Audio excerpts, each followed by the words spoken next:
Steffi struggles to process what Finn just told her about his lips and their meeting at the cliff home. Finn is so sorry, he can't even begin to tell her. It hurts to see her like way, but he had to tell her. He is accused by Steffi of allowing Hope to kiss him. How many times did I warn you to avoid Hope? A lot, Finn nods. Angry because he disregarded her, Steffi exclaims, and now Hope kissed you. When Hope admits to kissing Finn in the design office, Brooke is horrified and asks, why would you do such a thing? Hope claims that something suddenly struck her. Brooke must know the specifics of what transpired. Hope tells her mother she's stressing out because she's never been this out of control. Brooke asks what she was thinking and feeling shortly before she kissed Finn. Hope is unsure. Her thoughts were solely focused on Finn. When I opened my eyes and saw Finn's expression, the kiss did feel right. She was so ashamed. It's simply very careless. I'm not sure why I'm doing it. Brooke believes she's turning into a total sucker for Steffi's spouse. Ridge looks up in surprise to discover Taylor in the doorway of the main office. It's been too long, he adds as they give each other a hug. I'm back, she says, telling him the wait is ended.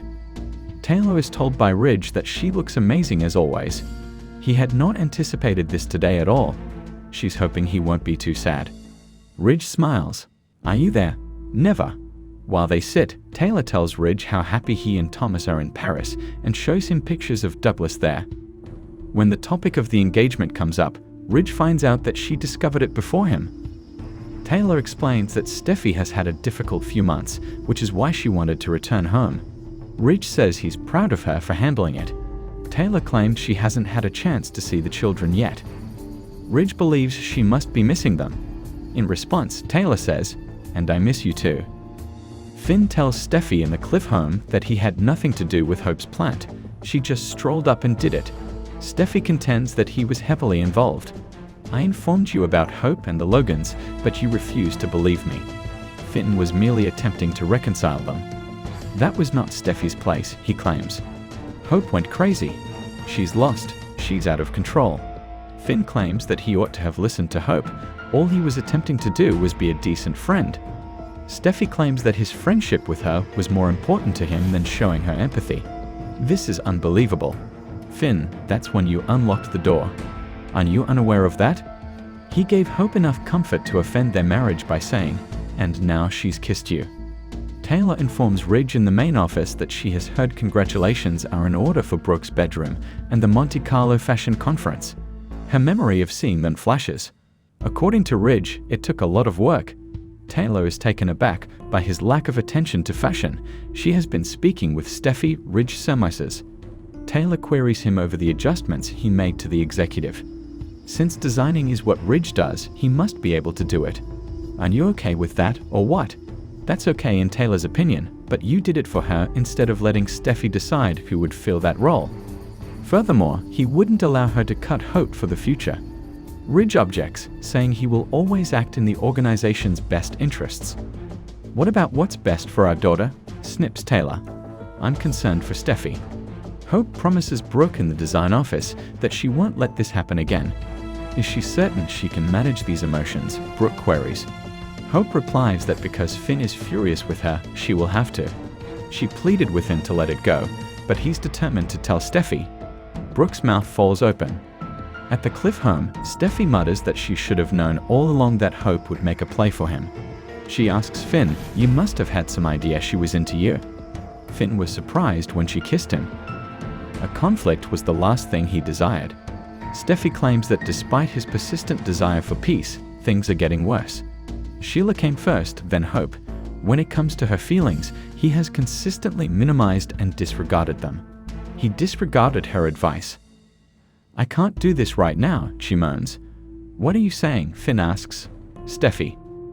Taylor hopes she didn't come across as overly critical of Ridge's decisions in the main office.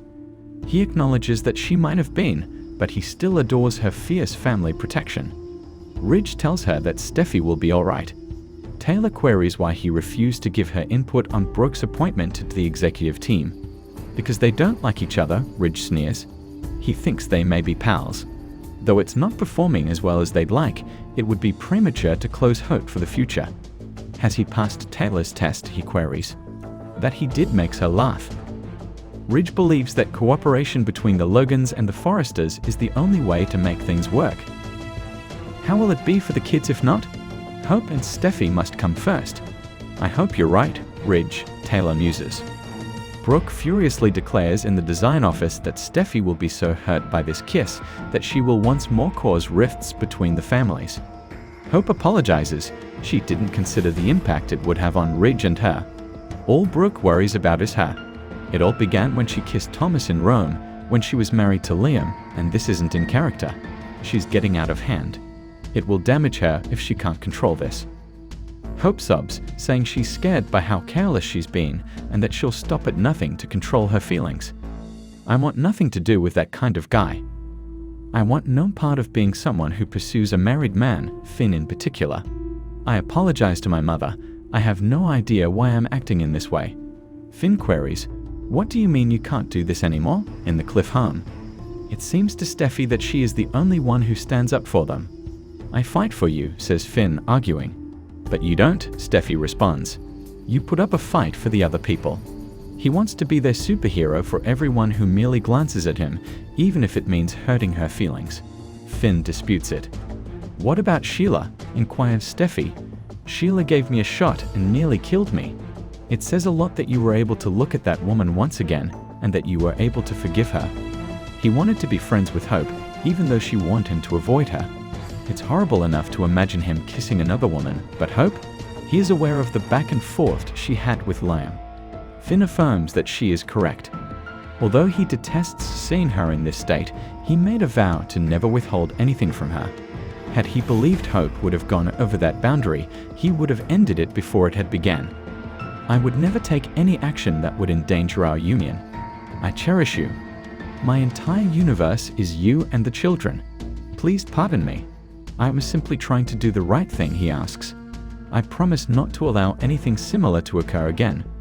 Finn queries, "What do you mean you can't do this anymore?" in the Cliff home. It seems to Steffi that she is the only one who stands up for them. "I fight for you," says Finn, arguing. "But you don't," Steffi responds. "You put up a fight for the other people." He wants to be their superhero for everyone who merely glances at him, even if it means hurting her feelings. Finn disputes it. "What about Sheila?" inquires Steffi. "Sheila gave me a shot and nearly killed me. It says a lot that you were able to look at that woman once again and that you were able to forgive her." He wanted to be friends with Hope, even though she wanted to avoid her. It's horrible enough to imagine him kissing another woman, but Hope? He is aware of the back and forth she had with Liam. Finn affirms that she is correct. Although he detests seeing her in this state, he made a vow to never withhold anything from her. Had he believed Hope would have gone over that boundary, he would have ended it before it had begun. "I would never take any action that would endanger our union. I cherish you. My entire universe is you and the children. Please pardon me. I was simply trying to do the right thing," he asks. "I promise not to allow anything similar to occur again."